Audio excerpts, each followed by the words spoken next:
to alleviate congestion. So, I mean, right now, I think one of the most soul-destroying things is traffic. It affects people in every part of the world. It doesn't seem like Tesla's strategy to sell its cars directly through Tesla-branded dealerships causes any controversy. In recent years, computers and phone makers, such as Apple, have direct marketed their products in shopping malls and downtowns throughout the country. Although car dealers and some automakers don't like Tesla's sales model, they've already gotten a few states to ban direct sales. In states like Texas, Tesla has built showrooms where customers can learn more about the cars, but they are unable to buy them there. So Elon Musk decided to open a dealer in China, which is getting a lot of controversy. So why is Musk getting criticized for opening a dealer store? And more importantly, why hasn't Musk opened a Tesla store yet? Well, give the video a thumbs up and stay tuned to find out. Welcome to Genius's Guide, your daily dose of geniusness. Let's start off with why Musk hasn't opened a store yet. Tesla's recent announcement to move most of its sales online raised concerns among investors and analysts, including the company's cash flow and ability to grow market share. The automaker plans to cut back on showroom staff and let customers order their electric cars from their phones. Elon Musk said, "All purchases come with a 7-day money-back guarantee if you change your mind." He said, "It's going to be super easy to get a refund. People should not have concerns about placing an order." Although some industry analysts still question Musk's decision, others say he's giving consumers exactly what they want. No shady car salesman. Rosemary Shahan, president of Consumers for Auto Reliability and Safety, says Tesla's proposal is good for consumers. It gives you more control of the action, and you're not on the dealer's turf.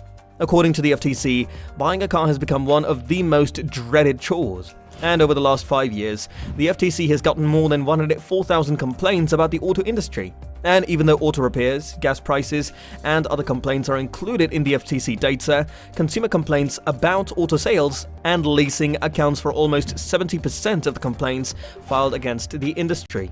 Several studies show that more and more people do their research online before even going to a dealer. Some people are skipping dealers altogether or going to sellers like Tesla that offer no-haggle pricing, so they know exactly how much they're paying before they drive. Cox Automotive says that 85% of shoppers would prefer to buy a car from a dealer that lets them start or finish nearly all of the transactions online. Jack Gillies, executive director of the Consumer Federation of America, said, "We don't like to negotiate. We're competing with a person who's trained to negotiate to get as much money out of us as possible, and who does it 24 hours a day. That just makes things uncomfortable." By adding online sales will also make Tesla more competitive with conventional car dealers, who have spent decades fighting to keep the electric car maker from selling directly to consumers. This fight is as old as the industry and enshrined in laws across many states that say automakers like Ford and General Motors can't sell directly to consumers. Auto analysts say the disconnect will hurt traditional dealerships in the near future, and may even cause them to go out of business. According to a survey by Roots & Associates, only 35% of US car dealers say they're likely or very likely to sell their cars online. Gene Monster is the founder and managing partner of Loop Ventures, a venture capital firm that focuses on tech. Over the next decade, many car dealerships will close. We will look back at some of the absurdity about the way people bought cars. Monster said Musk's decision is a very strong competitive strength for Tesla in the long run. This will be a fundamental long-term competitive advantage of Tesla that only a startup could replicate. Several investors have mixed feelings about Tesla's move to online sales, who concede that it will reduce costs, but are concerned that store closures will hurt demand in Tesla's stores. Tony Sacconaghi, an analyst at Bernstein, wrote in a research note just after Tesla's announcement that the move to direct sales is bold, even though he estimated 70% of Tesla buyers never test drove a car. He said, "We do believe that salespeople have played a big role in upselling Tesla customers. There are some who fear that Tesla's shift to online-only sales is less about innovating the car shopping experience, but rather a sign of desperation to generate enough profits to ensure its survival." That's why Musk decided to open a deal in the Xinjiang region in China. Tesla already has 30 stores in China, but this is the newest one. On December 31st, Tesla announced its new store on the Chinese microblogging site Weibo. The announcement came shortly after President Joe Biden signed a law prohibiting imports from Xinjiang because of concerns about forced labor.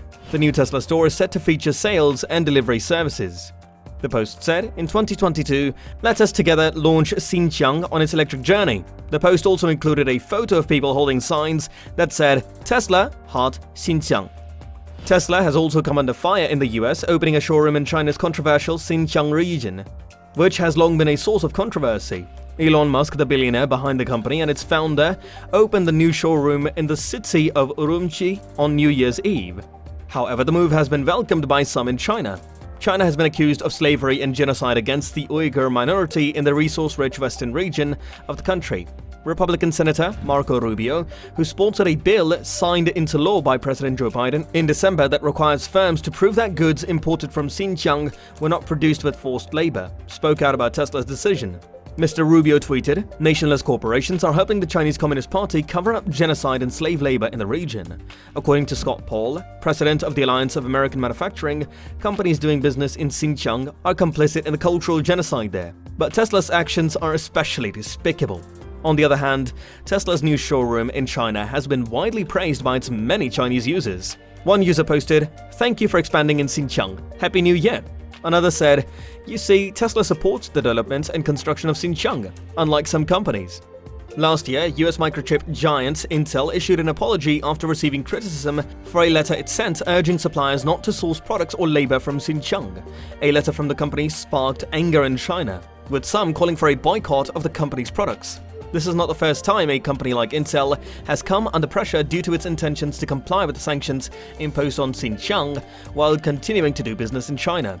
The retail giants like Nike and H&M also came under fire last year when they expressed their concerns about the alleged use of Uyghur forced labor in the cotton production industry. In the Xinjiang region of China, there are many of the country's Uyghur Muslims, and there have been allegations of forced labor as well as possibly genocide against this population. According to a BBC report published in December 2020, China is forcing hundreds of thousands of minorities, including Uyghurs, into manual labor in Xinjiang's cotton fields. There's video evidence and testimony from Xinjiang detailing the Chinese government's campaign against Uyghurs and other Turkish Muslim minorities. China has set up internment camps in the region, and human rights groups say prisoners are subjected to slavery and harsh birth control. China has taken a harsh stand against Western companies that raise the issue of human rights in Xinjiang. State-run media denounce these companies, and Chinese citizens react as one on social media.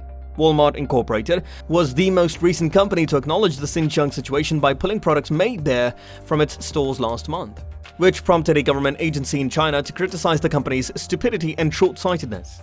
And as mentioned before, US President Joe Biden signed a law banning most imports from Xinjiang, citing the use of forced labor in the region's manufacturing facilities. In addition, the Biden administration has sanctioned several companies and individuals for aiding China's campaign against Uyghurs. But it's unclear if Tesla will be sanctioned over its new dealership. As far as we know, Musk did not mention the Xinjiang dealership on his Twitter Incorporated page, nor has he tweeted about the country's treatment of the Uyghurs. In fact, Musk has a history of flattering China's leadership. Last July, he celebrated the centennial of the founding of the Communist Party of China with a statement that declares, "The economic prosperity that China has achieved is truly amazing, especially in infrastructure." In other words, it is possible he will not change his decision. Anyway, what do you guys think about this? Let us know in the comments below. And make sure to hit the like button and subscribe for us to provide you with more must-know developments in finance and technology. We'll see you soon. Peace.